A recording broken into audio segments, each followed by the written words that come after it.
আসসালামু আলাইকুম বন্ধুরা, আজকে আসলাম খামার ব্যবস্থাপনার তৃতীয় পর্ব নিয়ে। আজকে আমরা আলোচনা করব ব্রুডার নির্মাণ কিভাবে করতে হয়, ব্রুডার নির্মাণের কৌশল। আমরা জানি যে ব্রুডার কি। ব্রুডার হলো তাপ নিয়ন্ত্রণ ব্যবস্থা, বা খামারে একদিন বয়সী বাচ্চাকে তাপ প্রদান করতে হয়। এই তাপ প্রদান করার যে কৌশলটা, এটাকে যে পদ্ধতিতে সম্পূর্ণ করা হয়, এই পদ্ধতিটাকেই ব্রুডার বলা হয়।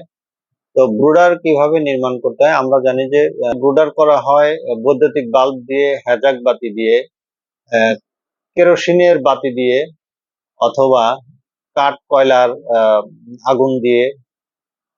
আধুনিক যে সিস্টেম এসেছে, এই আধুনিক সিস্টেমের মধ্যে রয়েছে ইনফ্রারেড বাল্ব, তারপরে গ্যাস বার্নার। এগুলো দিয়ে ব্রুডারের তাপ নিয়ন্ত্রণ করা হয়।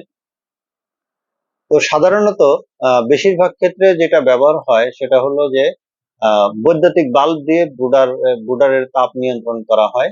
বৈদ্যুতিক বাল্ব ব্যবহারের ক্ষেত্রে আমরা গ্রীষ্মকালে 100 ওয়াটের 2টি এবং 60 ওয়াটের একটি বাল্ব ব্যবহার করা যেতে পারে। আর শীতকালে 200 ওয়াটের 2টি এবং 100 ওয়াটের 2টি বাল্ব ব্যবহার করা যেতে পারে। তবে ব্রুডারে কি পরিমাণ তাপ উঠেছে, এটা এই অবস্থার উপরে নির্ভর করে তাপ কম বেশি করার জন্য ওয়াটের পরিবর্তন আনতে পারেন।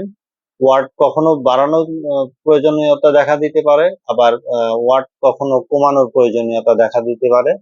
অবস্থার উপরে নির্ভর করে, পরিবেশের আবহাওয়ার উপরে নির্ভর করে। যদি শীতকালেও যদি টেম্পারেচার একটু কম থাকে, যদি বেশি কম থাকে, সেক্ষেত্রে তাপমাত্রা বাড়াতে হতে পারে।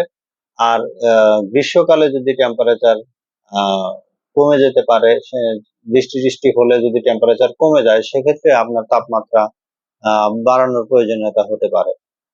তো আহ, এই গেল ব্রুডার সম্বন্ধে আজকের বক্তব্য। তো সবাই ভালো থাকবেন, সুস্থ থাকবেন। দেখা হবে নতুন আরেকটি পর্বে। আসসালামু আলাইকুম।